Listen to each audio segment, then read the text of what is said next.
And I may be 66, but there's a lot of life left in the old road warrior. Self-esteem, intrinsic value at the core, self-honesty. We need that more than ever in this country. We need people who 24 hours a day, 7 days a week walk their talk. We need to teach children by our example about self-honesty. Self-determination. A lot of people are self-determinists, but I'm like you. Life is a do it with God, for others, to myself project. And I take a lot of the blame for my life, and I'd like to share the credit for it. But one thing I do know is we each have choices. We don't take chances, we make choices. And you live with the logical consequence or reward of your choice. What children need more than anything on this earth is personal responsibility and thinking before they decide to choose, to be able to live with the consequence or reward of that choice. Self-determination leads to self-discipline. A lot of people think self-discipline is doing without. No, it isn't. Self-discipline is doing within while you are without. And if you'll do within when you're without, you'll never have to do without very long. Because if you've been there in the mind, you can go there in the body. But if you haven't been there in the mind and you go there in the body, you'll feel uncomfortable. You won't be able to stay there unless you have the discipline to do it over and over again. Those are the roots of core value, the roots of self-determination, the roots to grow on that every child needs to hang on to for a lifetime. I've made mistakes. I look in the mirror and say, how would I like a father like me if I were my kids? Where are you today, Dad? Where are you traveling today, Dad? How are the audiences today, Dad? We're going to grow up just like you, Dad. Oh, boy. The cat's in the cradle and the silver spoon. And we're going to grow up just like you, Dad. Wings.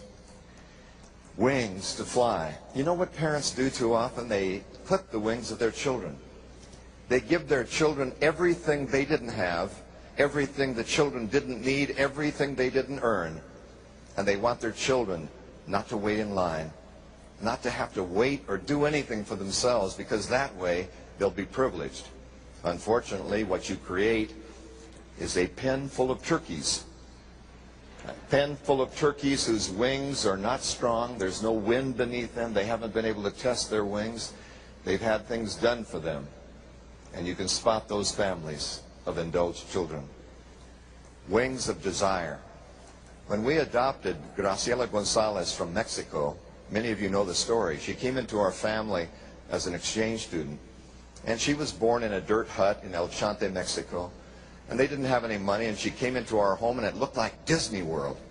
Can you imagine what it would be like to be an immigrant from Mexico, from a dirt hut with broken teeth and self-esteem that was only based on desire, and to walk into a home where people had everything, where you could buy cars and go skiing, and kids had all these privileges?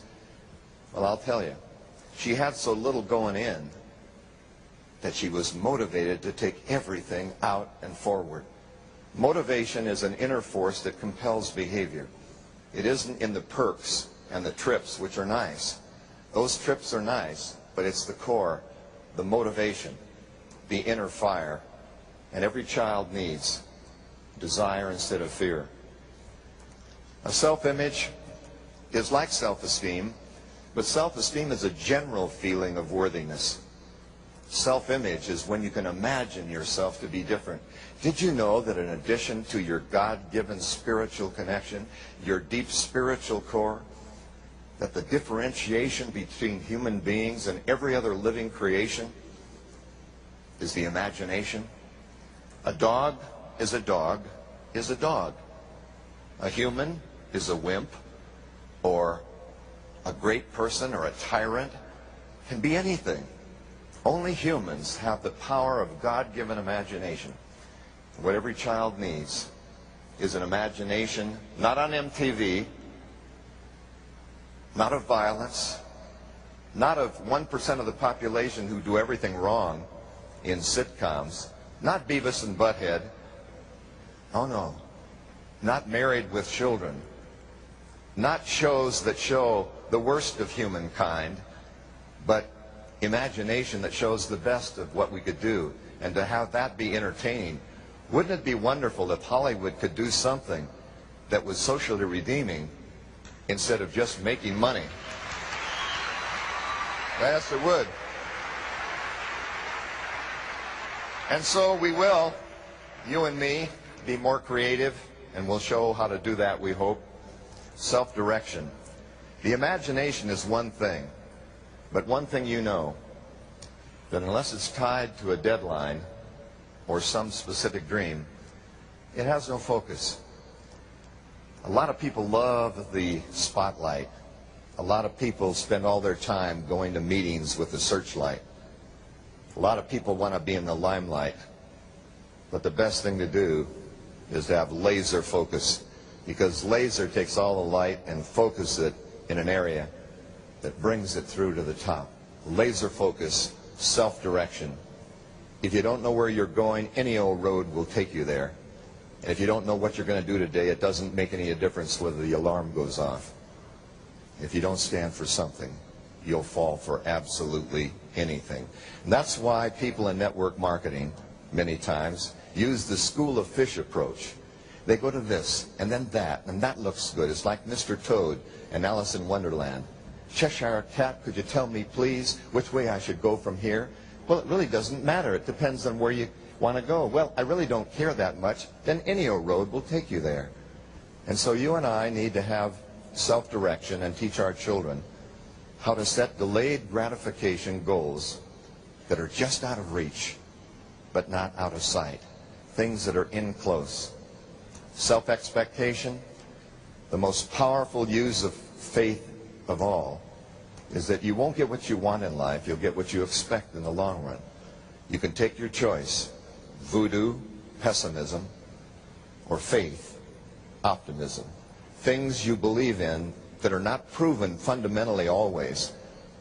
You can't see them, but you believe them anyway, and no one can change your belief.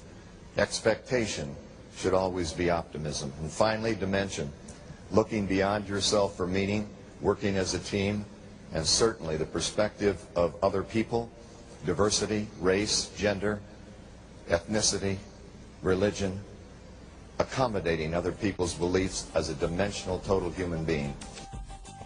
It's been my pleasure taking this journey with you, and I hope you've learned as much as I have, and keep with your commitment to better your life on a daily basis. I look forward to potentially meeting you at one of our future events, and hope you have a fabulous day.